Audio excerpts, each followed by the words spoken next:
You know what I loved the most is when I was doing Muay Thai. It's a lot of hugging. It was the most homoerotic thing I've ever seen, and I've been to German sex dungeon before, and it was a Christian jiu-jitsu. It was a Jesus-y jiu-jitsu gym. Whoa, okay. Here we are, all in lesbian sex positions all day with each other, all class, and literally it was just like, I used this move last night. As the class ends, they're like, all right, let's huddle up and have a prayer. This guy was like, all right, Lord Heavenly Father, God Daddy, whatever, I just want to thank you for gathering us all here so we could wrestle each other in your name. Wow. I'm like, I guess because it's so gay, they need it to be for Jesus. Okay. Yeah. That's how they justify the touching. Yeah. The man on man. Right. Welcome to Tank Top Talks. I am your host, Matt Braunger. Tank tops are ridiculous, but they feel good. And the reason why they feel good is that they're ridiculous. Arielle, Isaac, Norman, let's talk about your tank. I had to buy this because I didn't pack the tank from Austin. I forgot my tank top, so I had to buy this at a Ross yesterday. It looks great. I've been told it's for the Phoenix Suns. Okay. And I'm happy to support them. Okay, good. What was the tank you forgot? It was one that I had bought at a thrift store in Austin 3 days ago. Okay. Because I don't know where I had tank tops. I'm not sure where they are. Okay. But I liked tank tops for years. I would walk around in the Austin summer, just wearing a tank top and shorts all day, every day.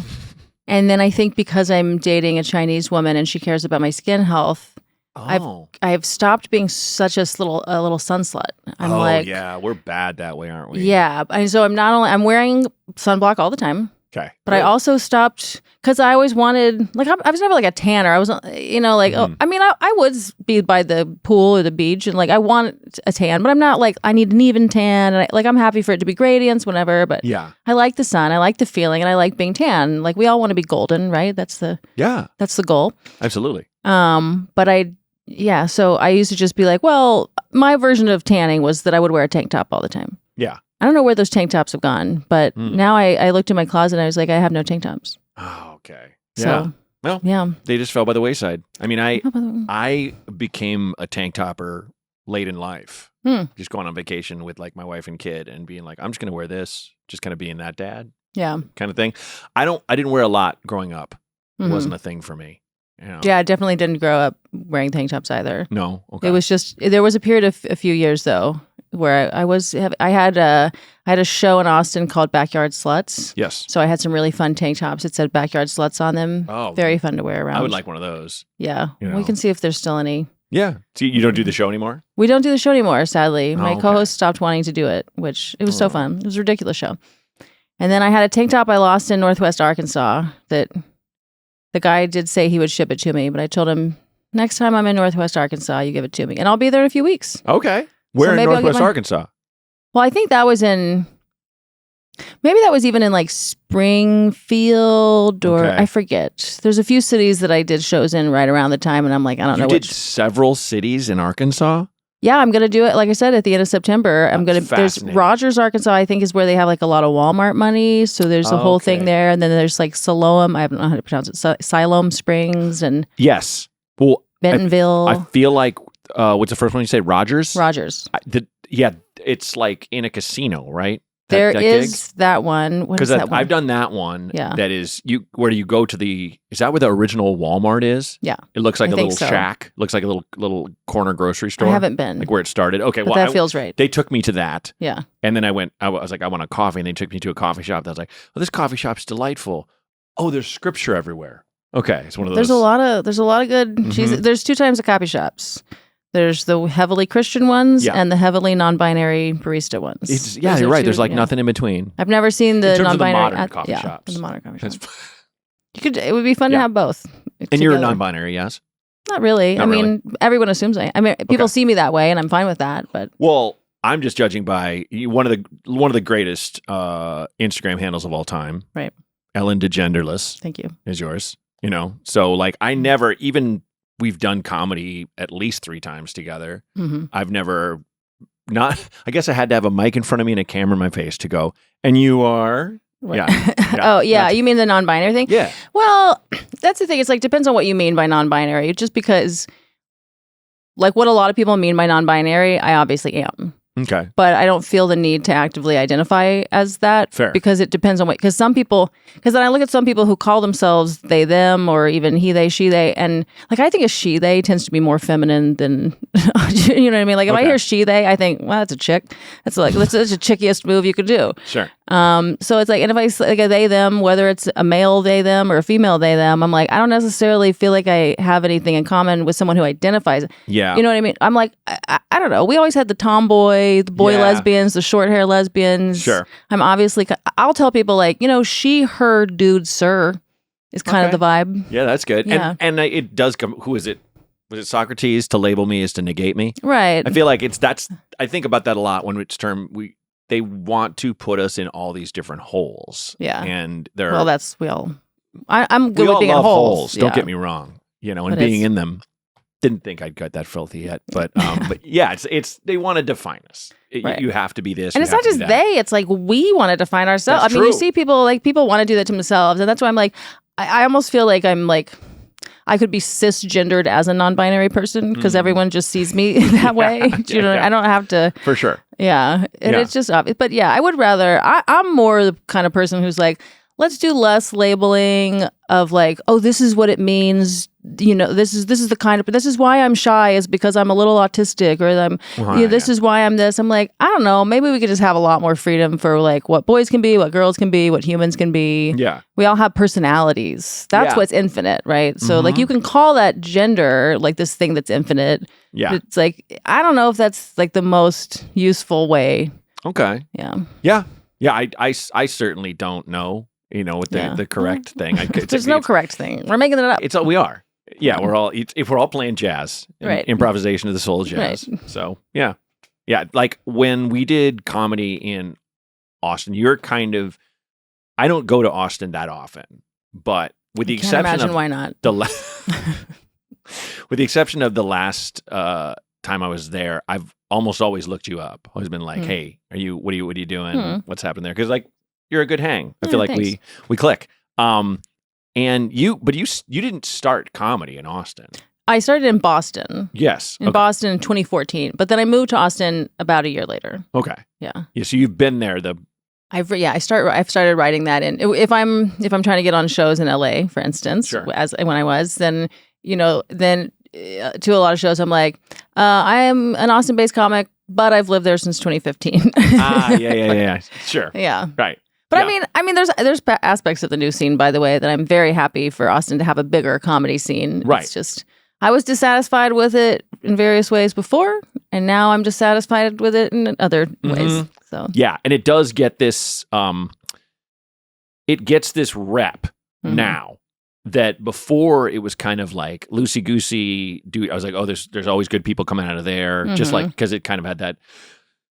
Do whatever you want to do. We were artsy fartsy. Yeah. Crunchy, but not as crunchy as like Portland. Right. But yeah, we had some killer stand-ups. We had a really cool scene for developing comics. Scene. Yeah. Some of my best friends, Martha Kelly, Chris Fairbanks came out of there. Yeah. That like still two people I think are among the funniest people alive kind of thing. So I haven't seen Martha Kelly in Austin in a long time. She's I don't think she's there forever. I think she quit drinking and left. Yeah. Yeah. And she was one of those people who just I drink 3 beers every time I drink. I'm like, I don't. What? That's 3 beers for a female is different than 3 beers for a male. And she's very small. Yeah. And she just didn't like who she was. It's like, I will never be that person. I'm sure I was when I was younger, but to be like, no, that's fine. Like you should, I'll never be like that. You should be a drinking person. Do you have any friends though who are sober who you kind of miss when they were fucked up all the time? There are times when I did a weekend with, about once a year, Kanane and I will do like a little this thing we call the roommates tour. We'll do like 3 cities in one state, and he hasn't drank in a year. As he puts it, he's just on hiatus, as he says on stage. Michael Jordan's playing baseball for a while. I don't think he'll drink again. I really don't. But it helps to not think of it as never again. Sure, yeah. But that's how hardcore alcoholics. It's one day at a time. You can't say never. You can just say just today. Just today. Today I won't touch it. Not today, Satan. Tomorrow going nuts. Yeah. But like there were a couple times on that, we're all done with the show and I'm sitting, he's drinking like a non-alcoholic beer, and there's that thing where I'm just kind of like, am I a scumbag? Yeah. For sure. How can you not? Yeah. But I don't go, come on. Yeah, I'm not going to say that to my friend, but yeah. But you have friends who you wish they'd tie Yeah, on. there's a couple. There's a couple who you're like, yeah, I mean, I'm so happy for you. Please don't do it. You can't handle it. But I do kind of miss when we were young. And yeah. Yeah, we have a lot of stories about these people. A friend of mine's playing big theaters and killing it and stuff. And he's kind of stopped. And I look at video of him now and he looks like almost gaunt. Mm-hmm. Like he was never a heavy guy. Mm-hmm. But I was just like, how's that not drinking thing going and stuff? And he's just like, I hate every day. And he's kind of like, he's like, God, I miss when we were just drunk and stupid all the time when we first moved to LA. And I'm like, yeah. But he's sober, but you say he's sober, but he looks unhealthy. He just looks, gaunt is maybe too strong, but he's one of those guys who I would never be like, wow, what cheekbones. And now he has cheekbones. Yeah. That's interesting because a lot of people will replace various drug vices with food. Yeah. But he's just... Well, especially alcohol, the big thing is, they tell you, like, if you quit, you're going to crave sweets so bad, just chug orange juice. Yeah. Because it's Is that what they tell you? Orange juice? Mm-hmm. Why orange juice? Because it's very high fructose, not sucrose. Right. So it's like, it's not the best thing for you, but it's better than like a whole wedding cake. Yeah, but couldn't they just eat chocolate nuts and real fruit? But they'll eat too many. They'll eat like, 3 or 4. But it's so much easier to overdrink juice than it is to overeat fruit. That's true. You need the fiber to slow things down. Okay, so the nuts. Don't listen to Big Juice. I like that you did the math all like right away. Just like a Hershey bar with almonds. Yeah, that's what I'm saying. Put some nuts in there. You get the fiber and the fat. It slows the absorption of all the sugar. Yeah. Or if you have actual fruit, then you get those fibers to slow the absorption down. With juice, it's like making fruit into crack. Yeah, and you're right. It's the drug version of fruit. Yeah, I had one of the, we all have those jokes that we love and they never go anywhere. Mm-hmm. But I used to say like the greatest, they say the greatest trick is the devil ever pulled was convincing us that he doesn't exist. I think the greatest trick he ever pulled was trail mix is healthy, because I love fucking trail mix, but you're just giving yourself M&Ms. Well, like ideally, M&Ms are the combo of the nuts. That's what you want. Or those chocolate chunks. Yes. Yeah, okay, but I think trail mix is great if you're hiking. True. But you were never supposed to eat trail mix if you're not. I don't like hiking, and I like hiking without trail mix. Yeah. And trail mix by itself. Those are separate things for you. Yeah. It's in the name. You really... I know. It's supposed to be you hike, and then you get to the top, and then you're like, oh, I could really use some dense, easy to carry source of nutrition. Right. But like nuts are ridiculous. It's way too much fat for everything that's going on. Like nuts are like a last resort kind of a food. Yeah. We're not supposed to get a lot of our calories from it. Mm-hmm. It's true. Yeah. So that's for us, but that's for sport. A lot of stuff, it's like people drinking Gatorade who aren't playing sports. It's like, what are we doing? Or sick, like not sick, Yeah. That's one of those things when you realize how strong big sugar is. Mm-hmm. Like how did they let sugar into Gatorade? There's so much. Well, like sugar literally dehydrates you. People got paid. That's how. For sure. Yeah. Are you like a very nutritionally aware person? Yeah. Cool. Unfortunately, I'm one of those people. That's good. I don't care. Yeah. I mean, it's like, but it's hard because, they've lied to us all the time. Remember when low fat was the end all be all? And then it turned out they were just adding more sugar and everyone was getting fatter from that. Yeah, it's worse. There's still, don't you meet those people who are still living in the 90s? I mean, they're using Splenda for one. They're using all that. But then they're, just like 38 Diet Cokes a day. And then they're eating low fat. Like there's still low fat. No, I'm like, wow, you never got the memo. My wife is like, kind of like the cop of her or tries to be of her family in a sense. We're just like let's sit down, let's talk about this. Mm-hmm. It's very pragmatic, very fun, but very no nonsense. But her dad still just drinks like not Splenda, but like diet, whatever, non-juice, aspartame, whatever it is, some kind of weird chemical Kool-Aid, flavored water Kool-Aid things. Flavored water, all day. Yeah. All day. And it's that thing where she sat him down and she's like, the aspartame, whatever that word is. Aspartame. Yeah, aspartame. In its raw form kills you if you breathe it in. Yeah. Like the people that like work in those factories wear hazmat suits to make that stuff you're drinking. And in its raw form, like in those form, like you spill it, you spill a Coke, a fly flies and eats it. You spill that, a fly's like, fuck this. Yeah. It's like nature is telling you, yeah, this will harm well, we're you. so stupid, as human. I mean, we really fell for this idea that like you could just cheat, right? You could just have something that didn't cost anything. Mm-hmm. You know what I mean? You could just have all this flavor and whatever. Yeah. But what I read is that all these fake sugars, first of all, they're hundreds of times sweeter than real sugar. So the number one thing is you're going to fuck up your taste buds. Oh, yeah. Because if you drink that stuff, I remember one time as a teenager drinking like a diet soda and eating a Snickers bar at the same time, like paired together. Whoa. The Snickers bar tastes awful because it's so unsweet compared. It eats the other taste. It eats the other taste. And then that like stays with you. It's not just while you're eating, it stays with you. Yeah. So the part of it is that then when you eat cookies and things, like you're not satisfied with it, you need more. Right. You need more of them because your brain isn't getting that sweetness level that it's used to. Oh, yeah. And also what I read is that like it kind of winds up suppressing your metabolism because normally when you get sugars, your body's metabolism like starts revving up to go, oh, we have energy, let's go use it. Yeah. But if you basically cry wolf over and over again, it thinks it's getting energy and then it's like, oh, there weren't any calories in that. Yeah. Then you just starts suppressing your metabolism in general. So even when you eat cookies, now your metabolism isn't revving up the same way. I mean, Who knows? This is what I read, and it was enough for me to be like, and this was so long ago, it's enough for me to be like, all right, I'm never doing fake sugars ever again. Yeah, but that checks out. All that checks out. It feels right. Because it feels right because it's kind of like, I'm always like, who benefits in every situation where I'm just like, yeah, that's how that would work. Yeah. Because we do want a shortcut. Everyone wants a shortcut every single time. You want to go, well, how do I get there without doing 10,000 open mics? How do I, so get ripped without lifting? And for diet soda companies, I mean, they're like, oh, people could endlessly drink this. And they do. So many 100%. people who chain drink diet sodas. Yeah. I mean, that was it was so smart. Mm-hmm. If you don't care about giving people cancer or whatever, making them fatter. I mean, and it's always funny, right? Because it's like, there's so many people who are like, oh, I know I shouldn't have fake sugars, but I can't, I'm trying to lose weight, so I got it. And I'm like, yeah, but do you look at like how most of the people who drink diet sodas are the fat people? Yeah. So, I mean, like everybody else has stopped. Yeah. Well, and it's except for that old lady who smokes and drinks Diet Coke and doesn't eat. Yeah. She's fine. She's skinny. She's fine. Yeah. Well, fine isn't the right word, but she's living. She's still skinny. She's running on bitterness. Yeah. If you don't eat and you just do Diet Coke and smoke, then you will lose weight. Yeah. You just have to not eat. Well, I think it's at there's people who's like, I got to have my Diet Coke. Yeah. Where it's like, that's my only addiction. Let me have this. Yeah. And you're like, okay, that's fair. Right. That's fair. You got to have that.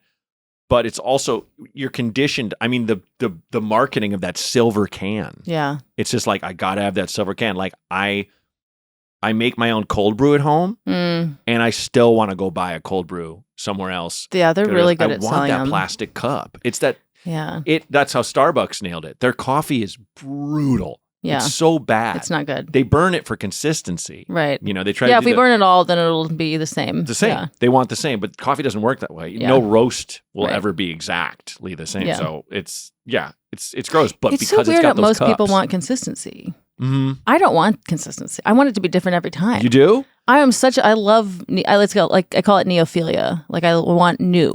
I always want new. Wow. Okay. As I've gotten older, like sometimes I'm like, okay, I could, but if I want to go to a new restaurant every time, or if it's a restaurant I've been to, I want to order new stuff.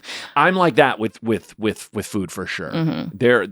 I'll be like, oh, I'm craving this, and there's restaurants in our neighborhood we just walk to and go, yeah, let's just go there. Right. Yeah, I'm gonna get the spaghetti and meatballs. They're so good here, kind of thing. Yeah, I've gotten to that where I'm like, sometimes I do the same. Yeah. But if I'm going back to a city I used to live in or something, I probably won't go to the old haunt. Yeah. I probably will. I'm like you. I want to try like the new thing. I want to mix it up.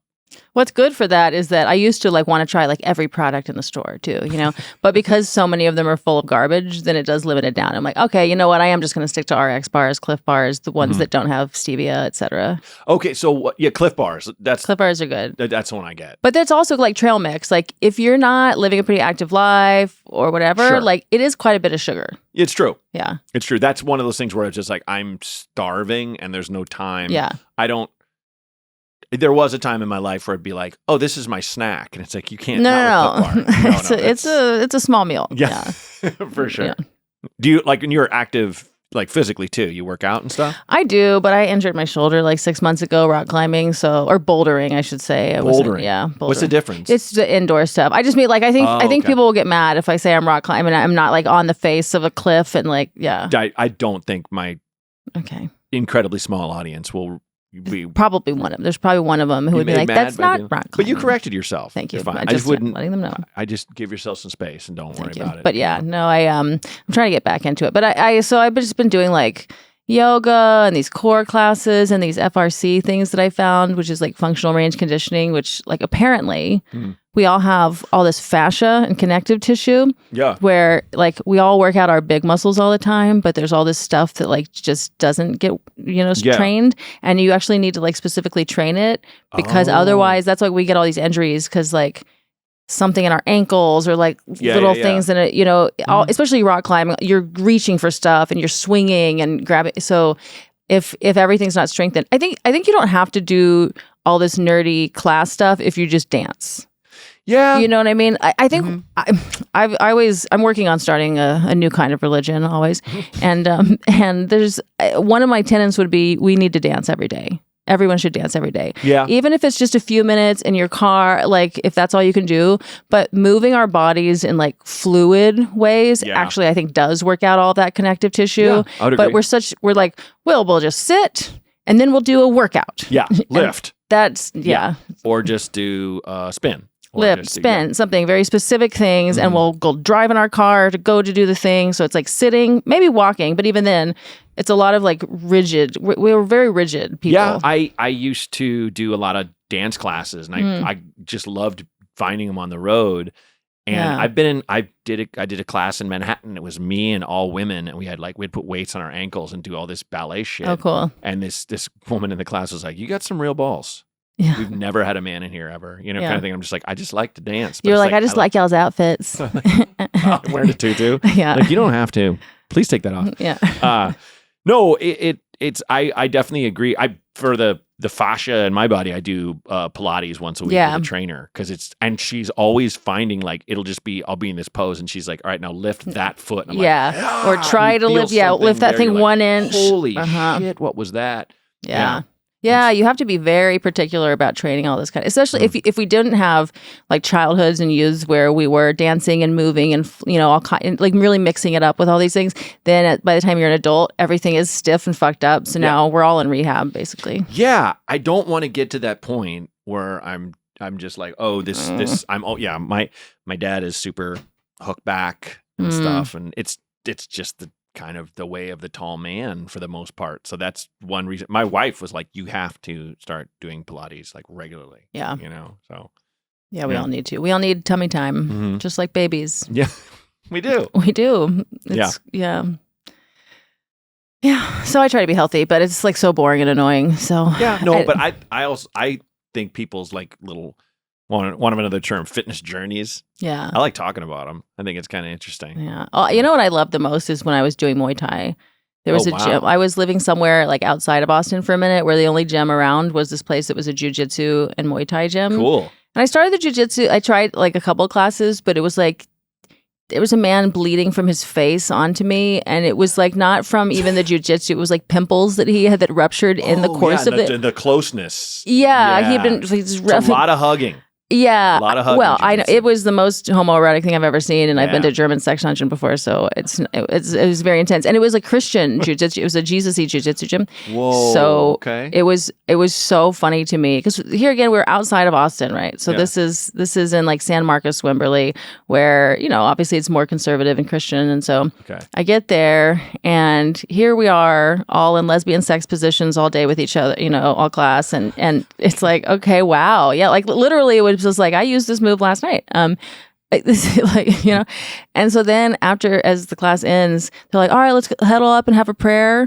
So we get into a prayer circle. We're all like linked. And then this guy, Reagan, was like, all right, Lord Heavenly Father, God, Daddy, whatever, I just want to thank you for gathering us all here so we could wrestle each other in your name.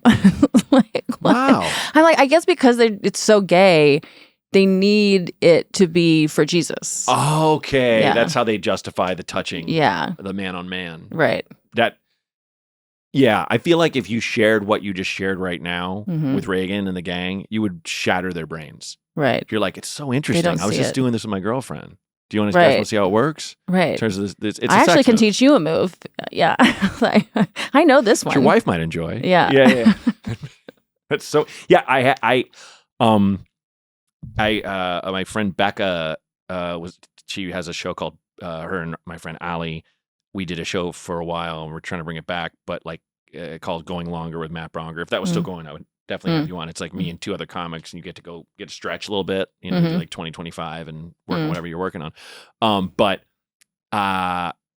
they do a show called Peacock with like much more comics on it and stuff. Oh, I did Peacock last night. Yeah. Oh, nice. So so you met them. So Becca's friend was having a drink with us after the show and she's a mom and she just discovered jujitsu and she's like, I love it.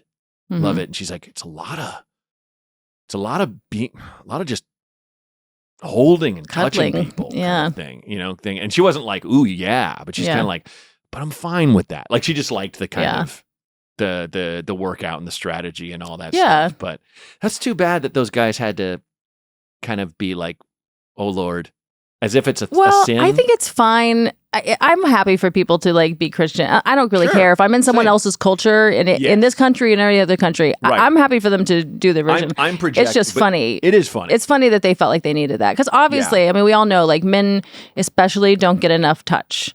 Right. And so, and one way they can get touch is from each other. And maybe they even y'all specifically need to touch each other. Well, I don't know who had that bit. I think it was like Ray Romano of like, we're always, we can't be loving. We have to be a little angry. That's why, that's why the pat on the back during the hug. I'm hugging you, but I'm hitting you. Right. That's like, that kind of encompasses it. Where it's kind of even women. I mean, they say that we don't get the oxytocin boost from hugging until we're hugging for like 20 seconds in a row. So you like only get that with a lover. Yeah, which like maybe we need some rituals where we do sometimes hug each other like that. Because I always think about these poor guys who like really are incels, right? Or at least in a long drive. You know what I mean? Like you start realizing like there's men, where you're like, oh, you like never get any touch. Like comics even, like, I remember there's some people at like open mics that I used to see where I realized like, oh, I'm the only person that will hug this man. And so that's what I'm like, yeah, it is kind of weird because then he becomes very huggy. Like it's like, oh, and I'm like, it can be, if they're a little autistic or something, but you're like, oh, but no one ever touches him. Yeah. No one. Yeah. And so maybe it's like, if we do need to be a little bit more huggy like that guy needs to get into jujitsu for sure. Yeah.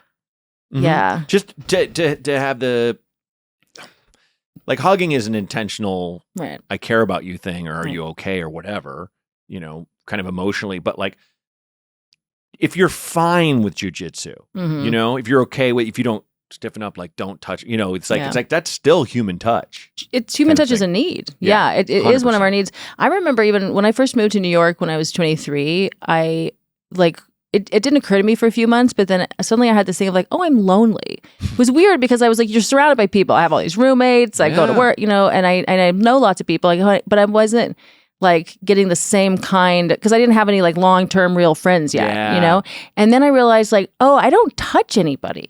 Yeah. I also had that, maybe even just for a few months. Because it is a proximity. Like not to cut you off, but like a friend of mine and I kind of got in an argument when I'd been in LA a couple months and I hated it. I love it now. Yeah. But I was kind of, it's like the plot of that terrible movie Crash, where it's like, it's so big and spread out. Nobody talks, no one touches. It's like, that's not true. That's true for that screenwriter or whatever. Right. But like, I was like on that trip of like, oh yeah, we're so spread out here. And I'd moved here from Chicago. I was used to being around people, interacting with people in apartments. And he's like, no.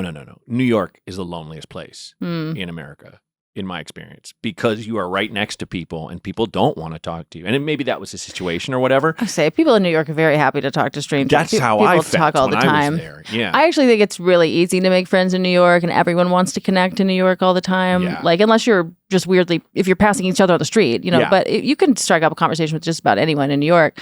But it's just like it does take time to get more intimate friendships, and if you're not dating anyone, and then you just kind of realize like maybe you touch people at work a little. I don't know. Maybe I was hugging people a little. I don't remember, but you're just not getting much touch. It occurred to me because I was on the subway and I was sitting next to some man, and I had this moment of realizing it's not, he was like a not attractive or repulsive, just like a standard regular dude wearing regular clothes. Like it wasn't anything particular to him, but I just realized that I was like, oh, I don't really mind our legs touching each other's, you know what I mean? I was like, oh my God, there's literally like a physiological, like, oh, I need human touch. Yeah.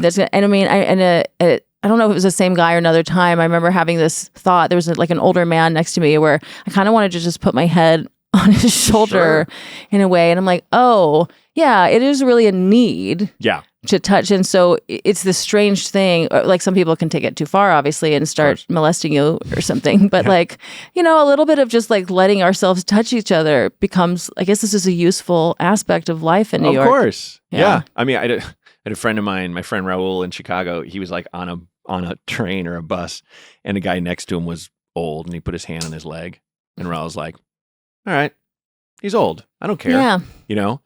And he just left it there, but then he moved his hand up. He did the thing, and he stopped him with the crotch. No. And the old guy went, no. And he went, no, man. I was your son. Yeah, I didn't think it was Yeah. But I was on a bus once, and I used to wear this giant, it was great in the winter, but it made me look like a bear. Yeah. On the outside was buckskin. On the inside was like lamb. Yeah. Like just wool. Like I found it in the thrift site and had these weird. It was like just like kind of a trapper MD, a crazy pioneer kind of thing. It was great in the Chicago winters. Sure.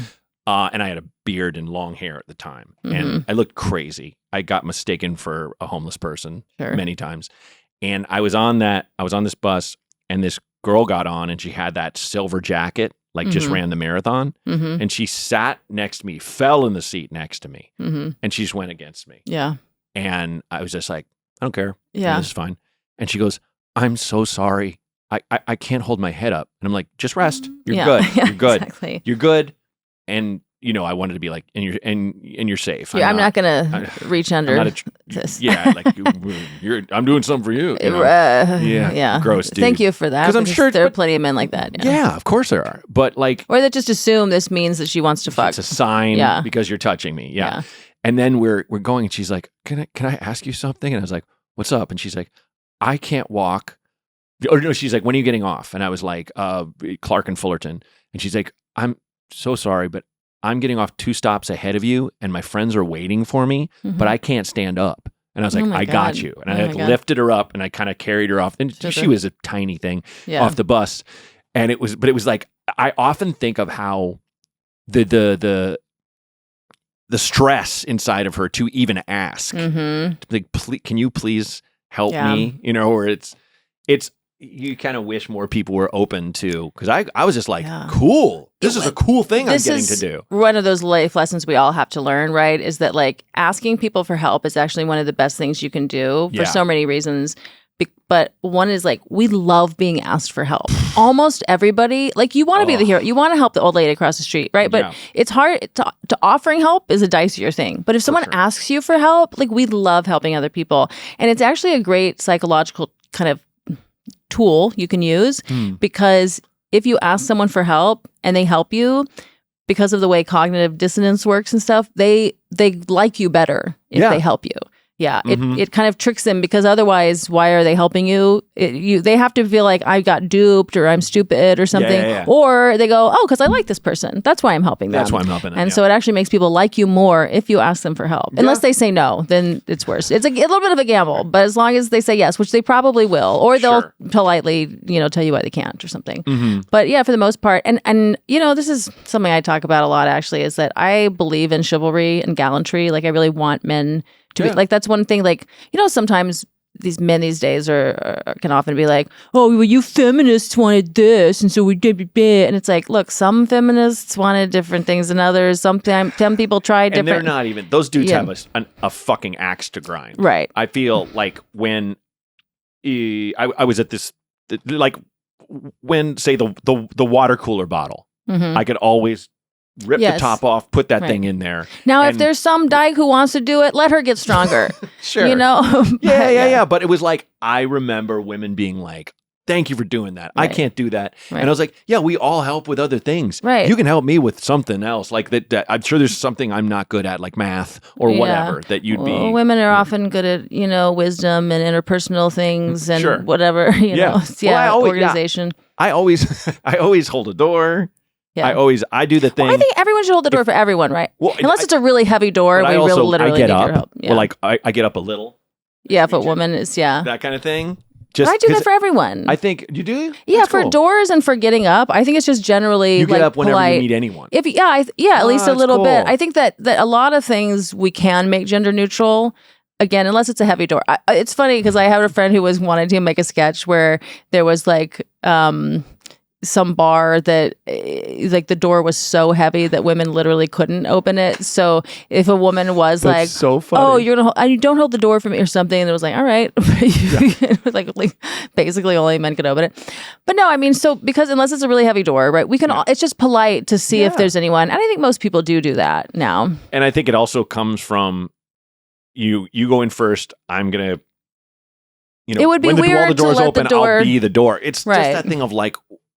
Because we're generally speaking bigger than women, we're the protectors. Right. You know. Well, we need your help to protect us from bad. Like, I really wish that when women told men, "Hey, this guy just sexually assaulted me," or someone else, that y'all would be like, "Cool, I'm gonna go beat the shit out of that." You know what I mean? Let's go get the posse. On like, site. I really think that would be the way for that to happen. I don't understand why we don't do that. Well, because then that guy goes to jail for assault. Well, but that's why you got to get everybody. But that's what men should conspire. Like, you know how the police is corrupt and stuff. Like, well, let that go. If someone, you know what I mean? That's isn't it kind of an old school? My male clique for what it is. It's like we find that out. We're gonna at least go terrorize them in some way, even if it's not technically a lot illegal. Of it is get the fuck out. Like we surround you and.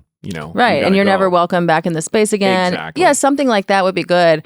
Instead, like these days, I guess because some of these men are like to the feminists or whatever. There's just a lot of like. What do you want me to do about it? Or there's bro code, or there's like, well, I don't want it to hurt my career.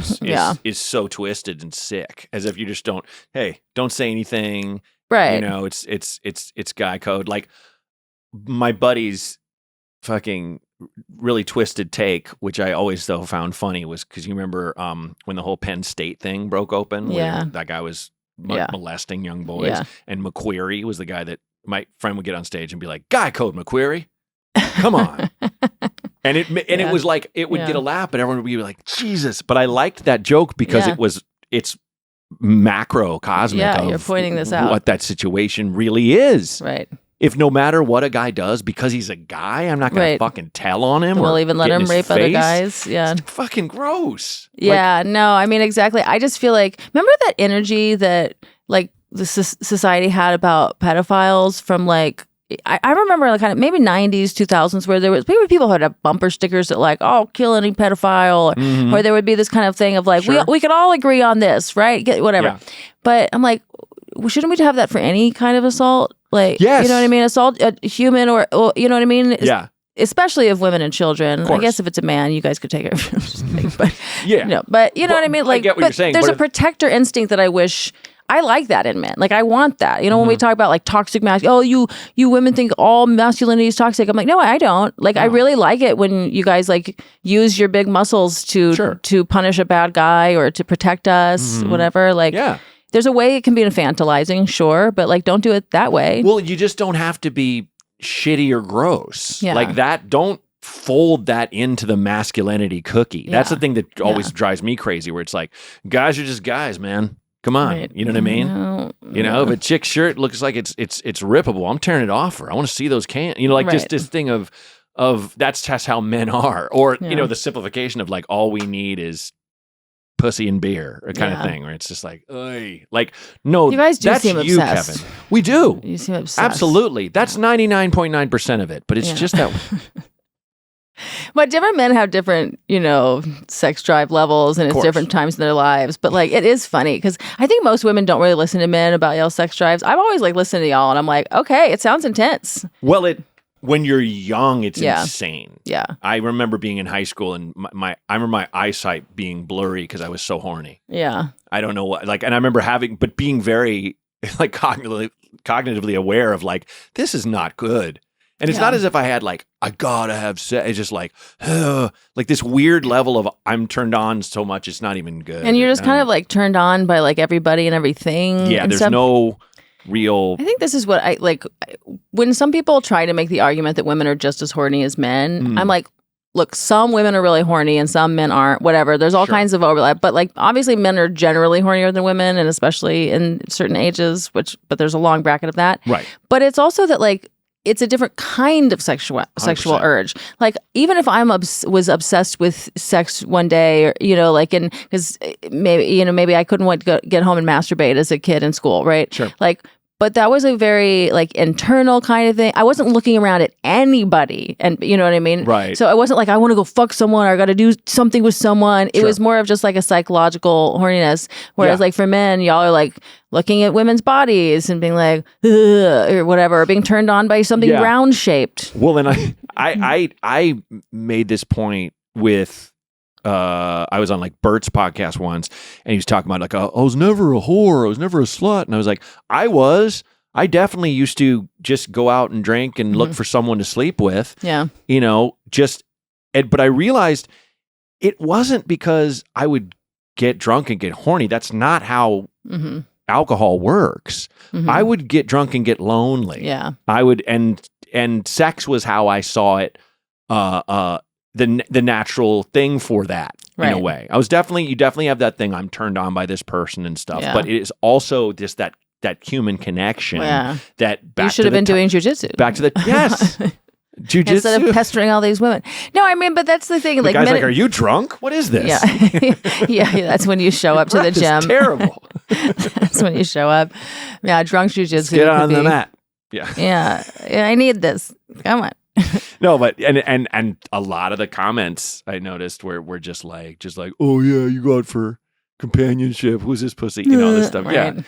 It's so like, maybe you do seem kind of a little bit more like a beta guy, I guess. I could see that. Yeah, I could see them seeing me that way. In that framework. I'm fucking total badass. In that framework, Alpha you know what I mean? Motherfucker, you know. Yeah, I guess if it's loneliness, that's a beta compared to just. But don't get me wrong, I was still horny. Just one whole. Yeah. It was the thing looking back on myself in my 20s, in that period in early 30s, of just like, okay. There's an amount of loneliness. Yeah. And then for women, there's some loneliness, but I think for a lot of them, when I talk to them about like why they sleep with men they don't care about, or who they know they don't care about, all this, it's like they're usually feeling a hole of like validation. They want to feel attractive. Like that's so much of it for women, is like getting with someone, is that feeling of someone desiring them. Yep. And so it's like, these just drunken people at night trying to fill holes in these ways. Like I have an unpopular opinion that sex should be sacred. It is, that sex is sacred. I guess should be, it doesn't matter how you think of it really. It's just like, I think particularly for like penis in vagina sex. Well, and it's more of a sacred thing in a sense to both people than men want to admit. Right. They don't admit it is for women because that is against their agenda, you know, of getting it wherever and whenever, you know. And they want, and women are so tricked into this thing that like even women comics all the time are on stage just making like, well, obviously would never use a condom joke, basically. Right. Yeah. And it's like, okay, that's fun, except you're taking on pretty much all of the burden of that. 100%. You know, I mean, other than like the vague possibility that, a man could get an STD from a woman, although a woman is much more likely to get an STD from a man, and especially a symptomatic one for her. But then, of course, like everything to do with pregnancy is now on the woman, whether that's having to get an abortion or plan, and all those things, by the way, are awful. Like plan B and abortion, it's like it fucks with your hormones. It's really devastating psychologically. It's not fun either, you know. And then otherwise, you have to do this birth control stuff where you're fucking your hormones up, which you could get a thyroid disorder from that, or you could gain weight or be unhappy, and it can fuck you up for your whole life. And it can make, you know, there's all this stuff where you got to put these things in. And so like this, this sexual revolution situation that we've landed with, where like women are expected to act like horny teenage boys, and then everyone's happy. Like no one's using condoms anymore, supposedly. Really? You hear that all the time from the young. They all make fun of it. And you're like, it's kind of like the gays when they were like, oh, like we can like start just having sex with 100 men a day. Sure. Like all these STD, they'd figured out how to cure chlamydia, and it didn't really matter. Yeah, of course. So now, and we have all that for AIDS too right now. So so now straight people are kind of acting a little bit like that, where they're like, I guess there's not really much consequence to it. We have some way to deal with all of this. And, but the vagina and uterus factor is entirely a whole different thing. So that's why I think it's important to just say that it's sacred, especially penis and vagina, right? Okay. Especially unwrapped. That would be the most sacred because it can create a baby, which is magical and amazing. And it's one of those things that's hard for me not to like resent straight people, all y'all's, my plan A is plan B and blah, blah, blah. And I got my buy 5, get 6 abortion free card going and all this kind of like, so I'm like, as a lesbian, and it's like, I would give my left arm to be able to combine the genes of like the woman I love with me. Do you know what I mean? That's a miracle that you guys can make a little person. Sure. That's so cool. Yeah. And so to me, like that's sacred. Like the idea of like having sex and making love with your partner and like maybe creating life. Yeah. That's sacred. And then it's like instead we have women kind of being tricked into just like the idea is now if you don't have sex at least by the third, but if not the first date, like, and allow this loser to come inside of you who don't even know each other and much less like each other that much. Yeah. Yeah, that's crazy. I think, because there was a 4B movement. I don't know if you heard about that. These Koreans, what America was trying to do a little bit. Yeah. You don't get married or fuck these men or anything. Yes. Or people will do sex strikes. Obviously, it's never going to work, right? Like, because most people aren't going to do it. But I'm like, or I even saw a woman on Instagram. She was like, oh, I grow out all my underarm hair and it's all long. And she's like, this is fuckboy repellent. I'm like, well, there's some fuckboys who are really into that. So it's not really, right. Yeah. So I'm like, how about we do this where we, at a minimum, I would say, until a man has given you or helped you achieve 3 orgasms, you don't even consider letting him put his dick inside of you. Right on. Yeah, let's do. I think everyone should be doing lesbian sex as like if you're gonna have sex. Like I don't want, I'm not trying to be a Mormon about it, but it's like just I like do your political hands platform. and mouths and everything. You guys have fun. Yeah. Have fun, but PIV should be something you really. I mean, I think you should probably know someone for at least 3 months. I think you should. You know what I mean? Like, there's a lot of things you should be in love. I think if you're gonna do that. Yeah, and I feel like the intoxicating feeling of having someone want you and you want them. Yeah.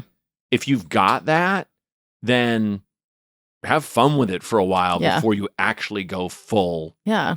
Peg the guy even, but sure. That's what this thing is. But it goes down to or fun. maybe even he use dildos. Maybe you do fuck, but it's just dildo. But like I think or especially an unwrapped penis and a vagina is something we're just so loosey goosey with it. Literally, not to be an old man, but when you were just said, like my mind will still not leave. People aren't using condoms anymore. I was like, what the fuck? I mean, obviously some are, and I don't want to contribute to like no one's doing it, but like I just hear it so often made fun of that I'm like horrified by. I'm sure you guys really aren't ever using condoms. And by the way, if they're so expensive, just go to a gay bar or something, and they're free by the door. Just they give them. I think you knock on the door, they throw them like out the friggin' keyhole because it's like that's always.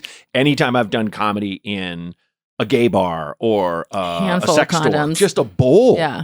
Right. A lot of it seems like a lot of the smoke shops here in LA also have condoms for you. Oh yeah. Okay. Just by the door. I noticed that on my way out because my girlfriend and I for a while. Okay, you know LMAO TV, like the whatever LMAOF TV, the OnlyFans thing. Yeah, sure. I did their special, and I was trying to do like comedy stuff on my OnlyFans, but I realized like these people do want it to be somewhat sexy. So my girlfriend and I were reviewing different condom brands from the lesbian perspective. That's funny. Yeah, that's so great. I found a new brand the other day. It's also like nothing you would ever use. So just like it's because my girlfriend's pussy is actually pretty like temperamental. Like it can, she doesn't. So I'm like, it's actually easier than like making sure the dildo is free of dust and things. We just put a condom on it. Oh, okay, cool. Yeah, that never crossed my mind. I'd never done that with anyone before her. Well, I did it a trans dude for a minute, and then he wanted to wear condoms because it was affirming to him. Sure. Which I was like, that's funny because I hear no one's using condoms anymore. But thank you for wrapping it up for me, dude. Yeah, that's actually very chick-like. But I appreciate you're on my side about it. He just really liked that. It was affirming to him to have to interrupt the moment. Well, that's almost like a dude who's just like, if we're around chicks too much, it feminizes us. Yeah. You're like, oh, you're gay. You're gay. Please then. come out. Yeah. I don't know if we don't you want to just hunt in the woods and just we're fucking around each other? Greg's got big arms. I love it when straight men fuck, so I'm into this. Yeah? Yeah, that's why I always tell people, like, I'm into man on man as long as they're both straight, because I don't want either of them enjoying it. But I want them to hate themselves the whole, you know what I mean? And even the top, like... I hope that's your opening joke. It's a joke I tell sometimes, but opening depends on the audience.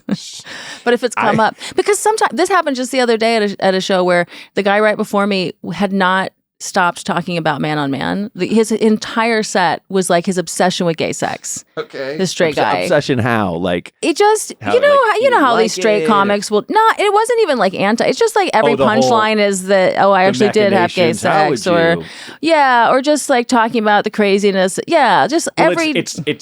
It's not that, sorry, not to step on you, but like it's not the joke, it's the controversy in his mind. Yeah. Kind of thing. Or just like maybe for 10 minutes, someone's doing various bits. I mean, the classic bits of like, oh, I was being homophobic maybe, right? Nope. Then I did the gay thing, like that classic twist. Sure. Yeah. It's like some of that and some of the kind of thing of just talking about gay men that he knows. And that's crazy. How would you want to stick your dick in a butthole? That's the poop hole. Why would you? That's poop goes. Yeah, all kinds of stuff like that. Just 10 minutes of it, really nonstop gay sex stuff. So I'm like, anyone else still so turned on by that last guy? I'm so into man on man when there's, like I'll start if the last guy brought it up so hard, then I'm then I guess we can keep this conversation going. Absolutely. Yeah. I was at, for my birthday years ago, we went to, Sonoma, and we're going to these wineries, and two gay friends of mine, long time relationship. I didn't even know they were like open, but that's pretty popular. A lot of them are, yeah. But we were at this. They were like, there's this dude that was like showing us around, and he was like a nice guy, and they're both like, that dude's hot, and I was like, yeah, seems like a nice guy, and they're like, yeah, I hope he likes threesomes, and I'm like, oh, I didn't think, wait, you'd fuck him, kind of thing. This thing of. It's always, I don't know what's going on. Yeah. So why would I put my bullshit out there in terms of how I see it? Unless it's what I think is a uniquely funny thing and not just weirdly not saying gay, what I think my projection of what gay sex is and how I think it's weird and why would you? It's like, what? I mean, gay sex is pretty weird. That is the butt. All sex is weird. Yeah. I've that's an old bit of mine where I was like, do you guys think gay sex is weird? And it's like, yeah. And I'm like, wrong. All sex. Or no, people think gay sex is gross. Yeah. They're wrong. All sex is gross. It's all gross. Yeah. The whole point is that, like, this is someone I can be gross with. Yes. Yeah, well, let's be gross together. That's it. Like, back to your thing of, like, the 3 orgasms and people should play more. I'm kind of stuck on that because not that I miss being single, but I miss finding someone who was into me and I was into them. And it's like, let's like sexually take our time, but in good ways and cool ways. Take the time. Like, so the tension is so hot. So let's like enjoy the tension and the build up. It's delicious. That's so much fun. And that's the thing I think, like, everyone's been tricked. It's not like all these things that I want for women, I think men would generally be enjoying too, and they just don't realize how much they like the tension and the build up and not just like checking in a notch. But I read a book called Sex, Time, and Power. I think this is the right book for it. And the author had this idea that that's actually why it is much more difficult in general for a woman to orgasm than for a man, is because Mother Nature has kind of given us a nice litmus test for men, because that way you're like, yeah, of course, like, if I'm interested, like, I might do some sexual things with you, but you're going to be fingering me, going down on me, whatever. Because first of all, like, all of our, once they realize sex is this thing that creates babies, then obviously they're going to have some amount of like, well, I can't just be making, like, they didn't want to be pregnant all the time. You know what I mean? You wanted to maybe replace your tribe, but you weren't supposed to be having all these babies. So they needed some kind of birth control. Yeah. And so the birth control they had was like, well, we can do lesbian or Catholic sex, whatever you want to call it, but we can't be doing this PIV thing. So if you have a man, like you can learn whether he is attentive enough to you, whether he cares about you and your pleasure at all, whether he can stay connected and present with you like that and like read your body language. You can learn so much like because of that. Like if it were just so easy to make you come, like maybe it would be like, oh, okay, I can't resist that, but that you can text that. And so many, it's crazy how many women still, when you talk to them about their love lives, their sex lives, they're like, yeah, I mean, the whole thing is like, usually like, it's like my husband comes and then we just go to sleep and like, maybe I'll use my vibrator, maybe I won't, or maybe I've never come, or maybe I've only come 5 times in my life or. Wow. Yeah. That so much of it. So many people are still having sex that's completely based on PIV, man comes. Yeah. Well, I think men are still stuck in this era, a lot of us mentally, where we would be the ones to go out and like hunt and kill an animal and then we just chill out for like a week or whatever, where it's because just even during the lockdown where it's like men's jobs went away and all these women were like, he doesn't help around the house because it's not his job kind of thing, where my mom and dad both worked. Yeah. And like my wife goes to an office almost every day. And so I'm typically home. So I'm like, if I'm not on the road or going on an audition or whatever. So it's like, I'll do the laundry. I'll do all this stuff. And when our child was born in 2020, our jobs went away. Yeah. Unless you want to do like a dive bar in Tennessee. So then your wife didn't help out with the house. No, she was. No, she does. Sure. But it's, it's just that thing of like, I don't get it. Why don't you people, it's crazy. Sort of patriarchal gender roles. Yeah. I don't understand how, but I'm from such a lesbian perspective. Like for me, it's like, obviously we just figure out like, oh, I like taking the trash out. Oh, you kind of like doing these dishes. I'll do this thing. And like there's no reason to, I mean, it's cute when it is kind of gendered. Like I like that I take out the trash and so does my girlfriend. Like we like it when it is cutely like boy lesbian, girl lesbian gendered. It's pleasing, but it's also like, who care? We just need to figure out who's got the time to do which things. Look, if there's an animal in the house, I got to get it. If there's a bug, I got to kill it. Yeah, I'm the bug. There's still that. Sure. Yeah. I was laughing when you said, I still come from a lesbian, and you said perspective, but it was like half of me said, I still come from a lesbian family. So I wish. My mom might be bi for sure, but she never got to realize that dream. So I've enjoyed various gay comedians commenting on their parents and what they actually think. It's just like, my dad's gay. They'll never admit it, but something like that. I remember when Texas was like having to vote on gay marriage back in the 2004 or 3, whatever it was. Oh yeah, okay. I remember my dad saying something. It was like, well, I mean, we can't just allow gay marriage. Like, obviously, like God gave us the sex drive to be attracted to the other sex because like that forces us to like live with the sex that we would never, naturally want to be with. He was like, obviously we would all just rather be married to men. Like, obviously that would be better, preferable, but I'm cursed with this desire to have sex. Who doesn't? Every man I know wants the rough touch of a male. It wasn't. You find out it was kind of the opposite of gay. But he just drinks at the Eagle. Like he just goes to the Eagle and all the leather daddies around him, and he just thinks they're like actual motorcycle guys. No, I think my dad is like, it's not that he's even sexual. Like it's sexually, he was saying I'm plagued with it, but it was like maybe you're romantically gay, and maybe that's so many men I think actually are like, because like in the queer world they'll talk about like I could be a lesbian, but asexual. So romantically, I'm attracted to women. Or I could be romantically attracted to men, but only sexually attracted to women, or any combination, right? Yeah. So as I'm like, sounds like my dad's physically attracted to women, but romantically attracted to men, which I think is very common. Yeah. Because, I have friends who they, have their OnlyFans, and it's like their boyfriends will not only take the pictures and videos of them and put them up, but the boyfriends talk to the men as them. So there's a lot of men who are having these OnlyFans relationships with women who it's perfect for them because they get the picture of the boobs and the pussy, but then they're talking to a bro. You're ruining OnlyFans for me. Sorry, they're all men. It's all their boyfriends. I've never been on OnlyFans in my life. I'm so fucking vanilla. So we do a thing on the podcast where we talk about tucked in tank tops.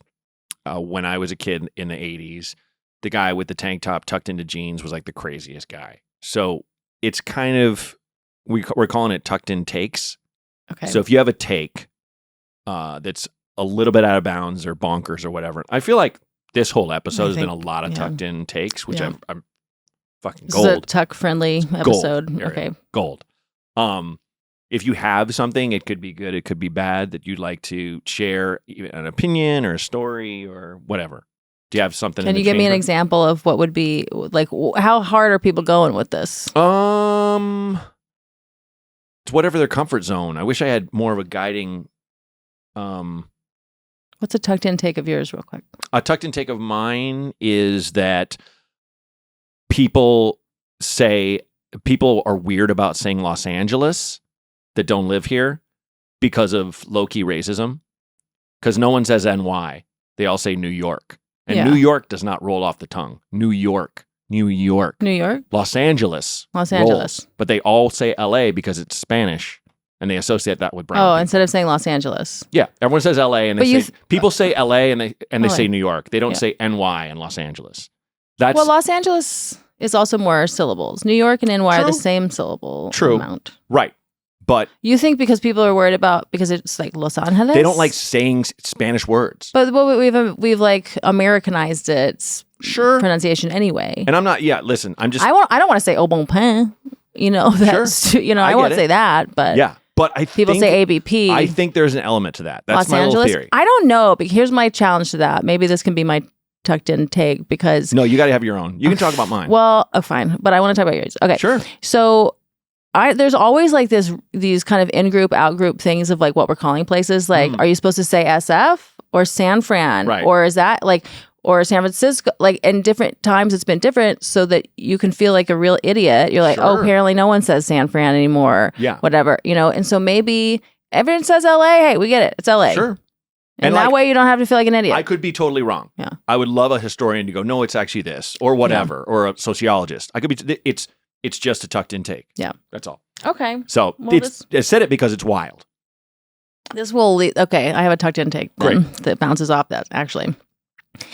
In Austin, we have a street that is called, it reads, it's Guadalupe, right? That's but we've, there's a long tradition in Austin of saying Guadalupe. Yeah. For that. Sure. There's also a street called Manchac or Manchaca. But the long history is calling it Manchac. Yes. So in the past decade or more, as more Californians and various people moved to Austin, a lot of outsiders coming in, there's been a lot of move for people to pronounce it in the Spanish way. Yeah. And they go like, it's the implication is it's racist to say Guadalupe and Manchac, and you don't hear a lot of it. And I'm like, here's the thing about that.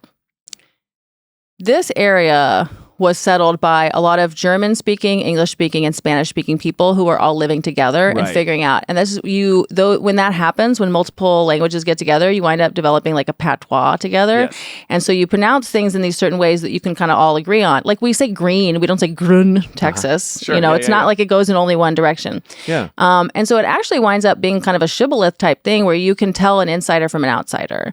So it actually, like when these people are advocating for that, all it tells me is you haven't lived in Austin very long. You don't know people who've lived in Austin for very long because you're calling it racist. But I'm like, it's racist to pronounce it anything but the way the Spanish Empire would have pronounced it. Sure. Read a book. Right. Which also Spanish Empire, white people. Right. Well, this is a really evil, fucked up. Like the reason we have Spanish, the reason we would pronounce it that way is because of the Spanish Empire. So I don't really think it's less racist to pronounce it that way. And the regionality, I love that you bring that up because I have two examples. First time I went to New Orleans, I was in a cab and it was a very old black woman. And I was like, I'm staying on Burgundy Street. And she goes, you on Burgundy? Burgundy, exactly. Like, I am. Yes. I'm not going to correct this woman. It is the way the locals pronounce it. Otherwise, you fucking interlopers are coming in here and gentrifying or whatever you want to call it, ethnocentricizing. My like biggest pet peeve with my neighborhood, which is Los Feliz. Every white person who moves there hears about it. It goes, it's Los Feliz. Nope. It's a family name, and that's how they pronounced it. It wasn't even the which, by the way, perfect vernacular explanation of how you got to Guadalupe You know, it wasn't even that. That was just it's their literally name. their name. Yeah, so this is just ignorance. And it is it is, as much as this person talks about, I'm sure, white entitlement, that's their white entitlement. Right. That's kind of like zooming into this place and being Well, like. it's so condescending. It's like this idea that like we got to protect. What are you doing? We got to protect the Mexicans by making sure everyone pronounces things in their way. Like, what are you saying? And I love that. I love when I go to a town and they're like, this is how you, I think I call it Sepulveda Sepulveda when I moved here. And everyone's like, the fuck did you get that? I'm like, where'd you get this word? This word is insane. Right. You know? Like, okay, you tell me how to say it and I'll say it how you tell me. I mean, there's so many places like that in Texas where you got to be like, wait, what are we? But you got to learn it. Yeah. And you're the asshole if you pronounce it the way the locals don't. It always gives me a laugh, and I'll try. I'll say the wrong thing first or whatever and look like a ding dong, but like, correct me. You tell me. Yeah, exactly. Yeah. Is there anything you'd like to plug before you go? I've started a podcast called Drunk Feminism, where the guest comes on and the guest gets to choose any kind of substance. So we could do coffee enemas or alcohol, or we could do cacao ceremony. I love that you started ketamine. with coffee enemas, like that's the most common. I'm just putting it, it could be anything. I just want everyone to know it could be anything. And then we discuss feminism because I think it's one of those words that nobody means the same thing by, and people have all these opinions and whatever. And I'm like, let's just sort it out. Yeah. What people really think. I would like, where do you do it? Austin? Yeah, in Austin. So come, next time I come through. Yeah. What would your drug of choice be? Oh, probably just beer. Yeah, great. Maybe wine. Yeah. Haven't had a beer episode. I'm weird about being on a podcast and drinking hard liquor. Mm-hmm. That's what, like, back to the incel bro code stuff. Those guys that they do a podcast with like a big thing of whiskey. I'm like, I don't listen to those podcasts, but they're trying to say crazy stuff, right? Because they want. So I guess that probably helps. Maybe we could, But it's that idea that like you're not a man if you don't drink brown liquor. I'm like, you're gonna die at 45. What are you doing? I mean, if that's what needs to happen. But that for now, you can find that either Drunk Feminism on Spotify or wherever, or if you want the YouTube, it's just on my AI Mormon YouTube. Okay. And then otherwise, you can follow me on Instagram at Ellen DeGenderless. Very cool. Well, thank you so much for coming on here in your visit to LA. How long are you in town? Well, I got here Wednesday, but I'm leaving Sunday. Okay. So, well, enjoy your stay. Thanks. Yeah, but it's great to have you. And if you've never seen Arielle, go see her. She's hilarious. Thanks, Matt. Bet.